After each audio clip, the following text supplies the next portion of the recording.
Every Star Trek movie ranked from worst to best.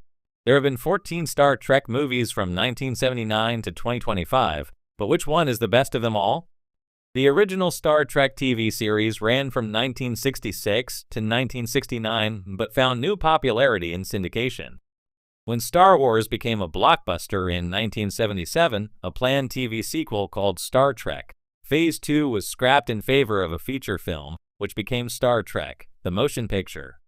The original cast starring William Shatner as Admiral James T. Kirk, Leonard Nimoy as Mr. Spock, and DeForest Kelley as Dr. Leonard Bones McCoy headlined 6 Star Trek movies from 1979 to 1991, which was followed by 4 films starring the cast of Star Trek The Next Generation, led by Patrick Stewart as Captain Jean-Luc Picard, from 1994 to 2002. Star Trek Section 31 was the first original Star Trek movie created for Paramount Plus, and unfortunately for the streaming platform, most fans and critics seem to agree that it was a flop. Written by Craig Sweeney, known for his work on the 4400 Elementary, and directed by Alyatand Osunsanmi, Star Trek Section 31 focuses on Michelle Yeoh's Emperor Philippa Georgiou from Star Trek Discovery. Section 31's plot sees Georgiou rejoin the secretive Starfleet branch called Section 31 to protect the Federation from a threat linked to the Emperor's past sins in the Mirror Universe. The initial reviews for Star Trek Section 31 saw it land a mere 24% critic rating on Rotten Tomatoes, with the audience score being not that much better at 23%. While Michelle Yeoh enjoyed herself reprising Emperor Georgiou, and there were some innovative visuals, Section 31's convoluted plot and limited character development were uninvolving. Originally planned as a TV series, Section 31 attempts to add a Star Trek sheen to a cross between Guardians of the Galaxy and Mission Impossible. However, the final result came across as a generic sci-fi action film. Ultimately, Section 31 didn't really feel like a Star Trek movie. Star Trek Nemesis was the 4th and final film starring the cast of Star Trek The Next Generation. It was released in Christmas 2002, received poor reviews, and ranks as the lowest-grossing Star Trek movie ever.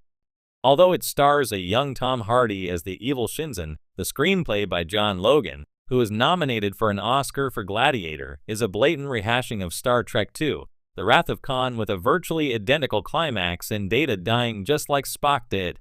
Moreover, Star Trek Nemesis is a grim and dreary affair, with ill-conceived moments like Captain Picard leading a dune buggy chase on an alien planet and Troy being sexually assaulted by Shinzen. The failure of Nemesis tanked Star Trek as a viable film franchise until J.J.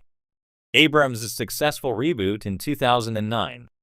Many of the canon implications of the events of Star Trek Nemesis weren't received well by fans either, and this may have been why Star Trek Picard Seasons 1 and 3 essentially reverse most of the events of the 2002 movie. The folly of Star Trek V, The Final Frontier's plot, can be summed up with the immortal line uttered by Kirk, "What does God need with a starship?" The only directorial effort by William Shatner, who also conceived the story of the crew of the USS Enterprise meeting God. Star Trek V was released in the hugely competitive summer of 1989 and ranked the lowest-grossing Star Trek film until Star Trek Nemesis came along. Star Trek V introduced Spock's half-brother Sibik, played by a game Lawrence Luckenball, but Shatner's film is peppered with cornball slapstick comedy and B-movie-level visual effects. However, the campfire scenes of Kirk, Spock, and McCoy on vacation together that bookend the film deliver a welcome warmth and charm that help smooth over Star Trek V being the worst of the original cast's films. Boldly going where countless fans have gone before, it's time to rank every Star Trek film from black hole level bad to warp speed brilliance. 13. Star Trek Nemesis 2002. The final voyage of the TNG crew goes down in a confusing mess of clone drama, space battles, and questionable character decisions. While Tom Hardy as Shinzen showed early signs of his future greatness, this movie just doesn't stick the landing.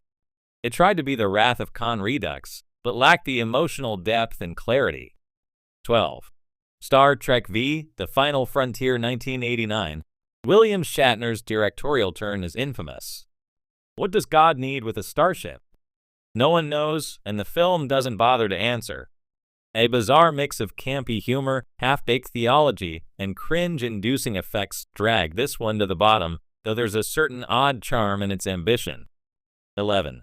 Star Trek Insurrection 1998, a glorified TNG episode stretched into a feature film. The themes, fighting against injustice and protecting the peaceful Baku, are classic Trek, but the stakes never feel high enough. It's pleasant but utterly forgettable. 10. Star Trek The Motion Picture 1979, majestic and hypnotic, but also long-winded and slow as a starship without dilithium. The visuals were ahead of their time, but the movie feels like a 2001, a space odyssey homage without the emotional payoff. Great ideas, poor execution. 9. Star Trek Into Darkness 2013, a divisive entry. Benedict Cumberbatch's not-so-secret con plays second fiddle to a plot that's equal parts homage and remix. It looks gorgeous, but trading Trek's thoughtful soul for flashy action doesn't sit right with longtime fans. 8. Star Trek Generations 1994, where Kirk meets Picard, sort of. This should have been an epic torch passing, but it feels more like a mild handoff. Malcolm McDowell makes a decent villain, and the Nexus concept is intriguing, but the film never fully gels. 7. Star Trek III, The Search for Spock 1984. It's often overlooked, but this film has heart. Kirk's crew literally steals the Enterprise to save their friend, which is peak loyalty. The pacing drags and the budget shows, but it bridges the emotional gap between 2 and 4. 6. Star Trek Beyond 2016. Justin Lin brings the fast and furious energy to the final Kelvin timeline film, and it works.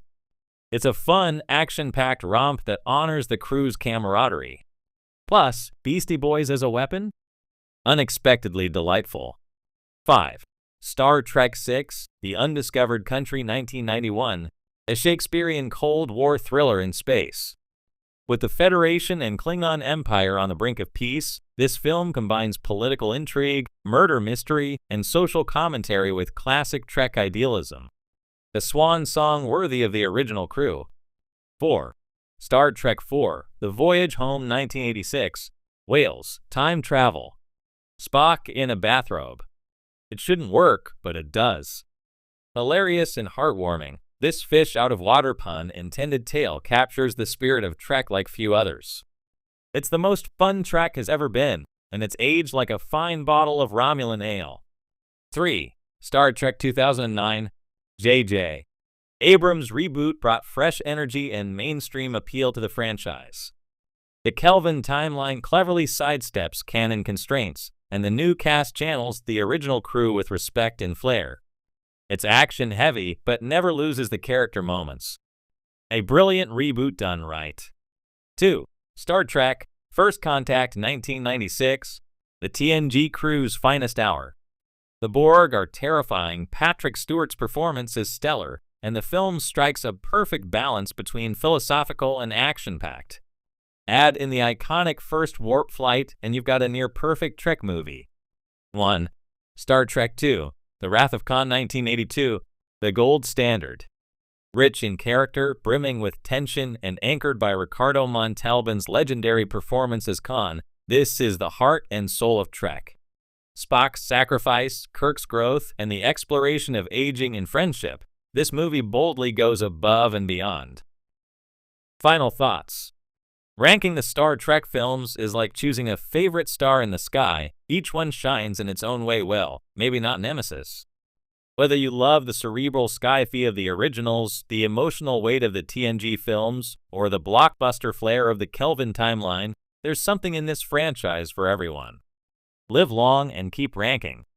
Favorite star in the sky, each one shines in its own way well, maybe not Nemesis. Whether you love the cerebral sci-fi of the originals, the emotional weight of the TNG films, or the blockbuster flair of the Kelvin timeline, there's something in this franchise for everyone. Live long and keep ranking. Timeline, there's something in this franchise for everyone. Live long and keep ranking. Want me to turn this into a blog post, add images, or generate some character commentary, e.g., Kirk or Spock narrating?